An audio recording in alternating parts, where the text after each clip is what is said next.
פרויקט צוף, שזה בעצם משחק שבו צריך לקלוע כדור לאחת משתי המטרות. אז איך אנחנו מדליקים את המשחק? על ידי לחיצה על SW4. אז כאן ניתן לראות בעצם את הכדור, את שתי המטרות, וניתן לשנות את הזווית על ידי בטן 2, זווית הזריקה של הכדור, ועל ידי SW0 אנחנו יורים את הכדור.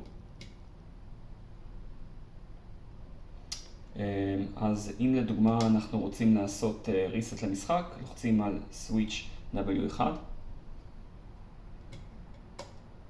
ניתן לראות שכאשר אנחנו עשינו reset, המיקומים משתנים באופן רנדומלי.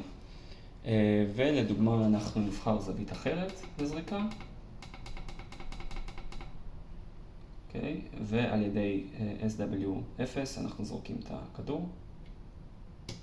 ניתן לעשות גם כן פאוז על ידי switch SW3 ולהמשיך את זה על ידי ירידה של הסוויץ' SW3.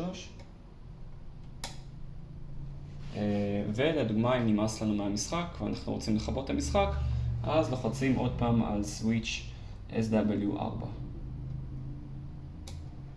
זהו.